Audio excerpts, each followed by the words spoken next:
안녕하세요, 윤블링입니다. 이제 하와이 여행 3일차입니다. 하얏트 플레이스 와이키키 비치를 떠나 노스쇼어로 가는 날이에요. 이날은 정말 특별하고 엄청난 날이었어요. 일정을 간단히 요약해보면요. 먼저 아침에 와이키키에서 렌트카를 빌려서 노스쇼어 근처에 있는 숙소로 갔어요. 숙소에 짐을 풀고 다시 와이키키 쪽으로 내려와 별보기 투어를 하고 또다시 숙소로 돌아갔어요. 듣기만 해도 힘든 일정이었겠죠? 피곤하기도 했지만 너무너무 재미있었던 하루였어요. 그리고 숙소 얘기를 안 할 수가 없는데요. 두 번째 숙소는 하얏이라는 카페를 통해 노스쇼어 파라다이스라는 게스트하우스를 예약했어요. 이번 여행을 준비하는 과정에서 하얏이는 너무나 큰 도움이 되었는데요. 하와이 여행을 계획하시는 분이 있다면 꼭 하얏이에 들어가 보시길 추천드려요.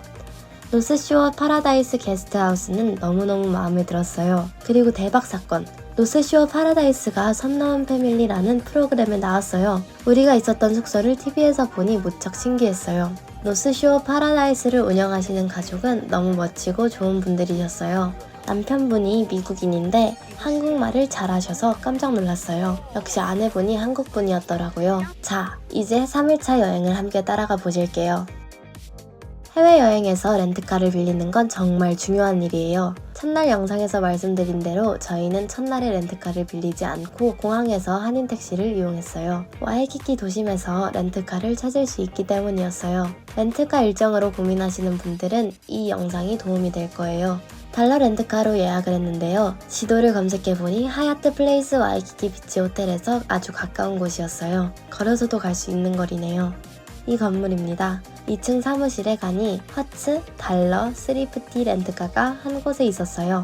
직원분으로부터 설명을 듣고 보증금 200달러를 결제한 다음 지하로 내려가면 주차장에 차들이 있어요. 저희는 기아의 빨간색 K5를 받았어요. 직원분이 계약 사항과 자동차 반납 방법 등을 설명해 주시는데요. 다 알아듣기 어려워도 설명서를 주시니 꼼꼼히 읽어보시면 돼요. 외국이니까 당연히 운전은 조심하셔야 하고요. 이제 출발입니다.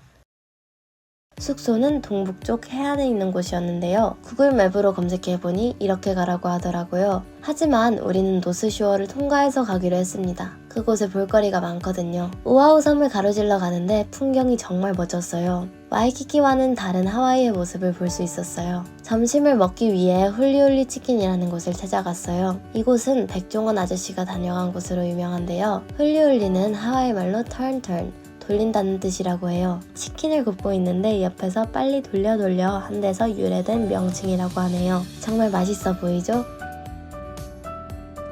우리 가족은 근처 해변에서 치킨을 먹었어요. 하와이는 자연환경이 좋아서 어디는 앉기만 하면 식당이 되는 것 같았어요. 오늘은 하와이로 여행 와서 처음으로 날씨가 흐리고 비도 조금 왔네요. 지나가다 보니 쉐이브 아이스가 있어 한번 사먹어 보았어요. 색깔이 예쁘고 독특했어요. 잠시 후 근처에 있는 라니아케아 비치에 갔어요. 라니아케아 비치는 거북이 비치로 잘 알려져 있는데요. 오아후에서 가장 쉽게 야생 바다 거북을 만날 수 있는 해변이라고 해요. 길가 주차장에 차를 세워놓고 해변으로 갔는데요. 때마침 오토바이들이 지나가네요. 오토바이 소리가 엄청 컸어요. 이런 곳에서 오토바이를 타면 어떤 기분일까요? 라니아케아 비치의 파도는 한국과 높이가 달랐어요. 왜 이곳이 서핑으로 유명한지 알겠더라고요. 아쉽게도 여기서 거북이를 만나지는 못했어요. 다음에 기회가 있겠죠. 참고로 라니아케아라는 말은 하와이어로 측정이 불가능할 정도로 넓은 천상이라는 뜻이라고 하는데요. 하와이 사람들의 세계관을 담고 있는 명칭이라고 해요. 이제 숙소인 노스쇼어 파라다이스에 도착했어요. 바다가 바로 앞에 있어 경치도 너무 좋았어요. 게스트하우스를 운영하시는 남편분이 미국인이었는데 한국말을 아주 잘하셨어요. 아내분이 한국인이시고 한국에서도 몇 년간 사셨다고 하네요. 게스트하우스는 호텔처럼 편의시설이 있지는 않았지만 집에서 생활하는 것처럼 편안했어요. 특히 세탁기와 건조기가 있다는 점이 큰 장점이었어요. 손님들을 위해 신경을 많이 쓰신 것 같았어요. 집이 아주 깨끗하고 좋았어요. 저녁에 남쪽에 있는 하나우마베이 근처에서 밤하늘을 구경하는 별빛 투어에 참석하기 위해 바로 출발해야 했어요. 내려갈 때는 동쪽 해안도로를 따라갔는데요. 경치가 너무 아름다웠어요. 여기서 한 가지 의문이 드실 수 있는데요. 와이키키에서 노스쇼어로 갔다가 다시 내려올 거면 계속 와이키키에 있다가 별빛 투어가 끝나고 숙소로 가는 게 낫지 않았을까 하고요. 여기에는 두 가지 이유가 있었어요. 하나는 노스쇼어 파라다이스 주인분께서 낮 시간에 오아우섬 내륙과 해안도로를 드라이브하는 것이 무척 좋다고 추천해 주셨어요. 그리고 더 중요한 이유가 있었어요. 호텔에서 나와 짐이 모두 차에 있었기 때문에 그런 상태로 밖을 돌아다니는 것이 안전하지 않기 때문이었어요. 치안이 좋은 한국의 상황에 익숙한 관광객들이 무심코 차에 가방을 놔두었다가 도둑을 맞는 경우가 꽤 있거든요. 다행히 저희는 여행 중에 한 번도 도둑을 맞지 않았지만 항상 조심하셔야 해요.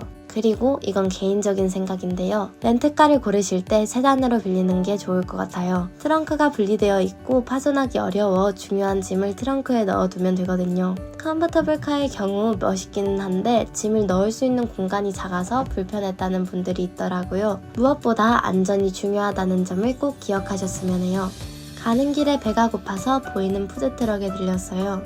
새우튀김이 있어서 주문을 했어요. 우연히 발견한 곳이라 크게 기대하지 않았는데 먹어보니 정말 맛집이었어요. 많이 알려지고 사람들이 추천하는 새우튀김집보다 더 맛있었어요. 노메오노 푸드라는 곳인데요. 이 근처를 지나시게 되면 꼭 한번 들러보세요. 별빛 투어를 하기 위해 모이는 곳이 하나오마베이 근처였는데요. 와, 이런 경치가 보이네요. 멀리 보이는 마을은 마치 한반도 지도처럼 생겼어요. 별을 보기 위해 할로나 블로우홀 전망대 주차장으로 갔어요. 할로나 블로우홀은 바위 구멍에서 강한 물줄기가 나오는 곳으로 유명한 곳인데요. 우리가 갔을 때는 이렇게 아무것도 안 보이는 캄캄한 밤이었어요. 잠시 후 어둠에 익숙해지자 수많은 별들이 보이네요. 바람이 엄청나게 불었어요. 이것은 아이폰 카메라의 야간 모드로 찍은 사진인데요. 훨씬 캄캄하고 별들이 밝게 보여요. 하와이에서 이렇게 별을 보는 건 정말 멋진 경험이었어요. 이렇게 멋진 사진들도 찍었어요. 아참, 그리고 별빛 투어는 JTBC 톡파원 25시라는 프로그램에서 하와이 톡파원으로 나오신 전동준님께서 진행해 주셨어요. 거센 바람과 추위 속에서도 많은 사람들에게 정말 멋진 경험을 제공해 주셨어요. 다시 한번 감사드립니다. 별빛 투어를 하고 저희는 빨리 출발해야 했어요. 이미 캄캄해진 데다가 다시 1시간 정도 떨어진 숙소로 돌아가야 했거든요. 출발 전에 화장실에 들러야 했는데 근처 코코헤드에 화장실이 있다는 얘기를 들었어요. 알고 보니 코코헤드는 하와이에서 가장 힘든 트레킹 코스로 꼽히는 곳이라고 하네요. 캄캄한 주차장에 있는 화장실이라 조금 무서웠어요. 이렇게 생긴 화장실인데요. 주차장 끝 외진 곳에 있어서 실제로는 꽤 무서웠답니다. 어둠을 뚫고 무사히 집에 돌아왔네요. 정말 멋진 하루였어요. 시청해주셔서 감사합니다.